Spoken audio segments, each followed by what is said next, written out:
The state of Florida becomes one of its newest states to allow high school student athletes to get paid for its name, image, and likeness. Similar to the college level, we will see high school student athletes getting paid in business ventures such as endorsements. Earlier this past week, Florida's High School Athletic Association Board of Directors unanimously agreed upon this, revamping its bylaws that will allow the hiring of registered agents on all NIL matters. This is very interesting because last year, November of 2023, we only saw 33 states to allow high school athletics to get paid for name, image, and likeness. That has since now been bumped up to 36 if we also include the District of Columbia here in the state of Maryland, Washington, D.C. Florida will now allow high school student athletes to get paid through business ventures. However, the state of Florida has provided a sense of ground rules when it comes to NIL. For starters, student athletes may not wear the team's logo, may not wear the school's uniforms, or anything that belongs to the school unless they are given written permission for this to take place. Second, there is no promoting alcohol, cannabis, tobacco, prescription drugs of any of that nature, or of weapons. Third, no endorsements shall have political or social activism related into their NIL packages. And one of the main things that has been very key that I found interesting, no collectives. Unlike the college ranks, college has provided these teams and these athletic departments to form their and fund their own collectives where alumni or big money people can come in and donate money and offer to pay for these student athletes. In the world of pay for play that we've seen in college levels, that is slowly starting to become a professional market, we're now starting to see it trickle down into the last form of amateurism, and that is high school athletics. This leaves me stunted because I have to think about it on multiple ways. I'm all for athletes getting paid, but I'm also on the side of the purity of a sport, amateurism, working your way into that development stage and building your way up. College was one of the few places where I understood getting paid for your name, image, and likeness, where you see thousands of people coming to games, not only to just root for what's on that helmet or on that jersey, but also root for the player wearing it. In the high school athletics community, I still tend to feel a little shaky, wondering where is the purity of the sport now? Because as I said earlier, 33 states allowed this in November of last year.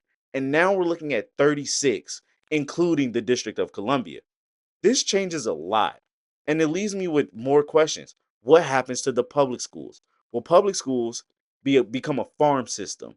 Similar to what we've started to see now in college, where your group of five schools, your lower tier Division 1 colleges are starting to have their best athletes plucked because of NIL to go transfer to a Missouri, a Alabama, a Georgia, a Kentucky, and it's very familiar.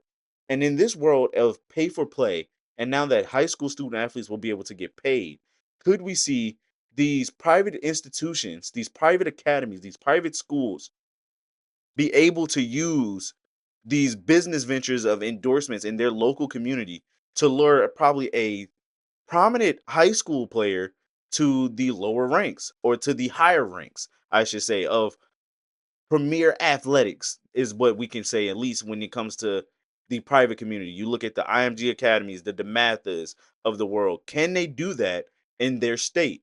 Also, what happened to the paradigm shift or the parity when it comes to competition? Could we start to see a vast difference in skill gap when it comes to these kids, to be honest, these kids taking on the realm of wanting to go to another school? Then I look at it from what can happen next. College athletics in the world of NCAA has two transfer portal windows and maybe an extra just in case if your coach can just up and leave.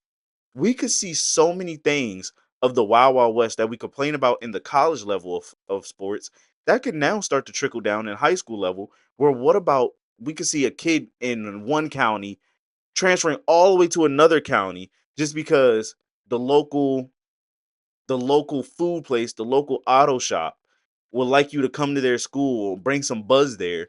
And I'm not saying it will happen. There's chances it can happen. but it opens the floodgates to it being a wild, wild west scenario. So there's a lot of thoughts that I have that run through my mind. I've always been on the side of the athlete. I've always been on the side of the players. College was the first time where name, image, and likeness mattered because people were coming to not only see what was on that jersey, but see you. High school was the last form of amateurism where you develop a sense of talent, you develop that skill to earn your way into that NIL space. This leaves a lot of questions. Also, the state of Florida will have this possibly take effect during the 2024-2025 athletic slash academic calendar, which means by August, we could see a kid announcing his not his commitment in uh such and such auto shop, such and such restaurant. And again, it helps the local community. There's nothing wrong with that. Again, the kids get paid, but it does take away from the purity and the amateurism of the sport, at least as far as it goes. I was always to believe that high school would be the last spot where working on your craft meant something. But you guys let me know what you think in the comments. I'm Darius Brockett, and this could change everything because there's still so many other states who haven't allowed this yet. What do you guys think will happen? Leave it in the comments and I'll get to them.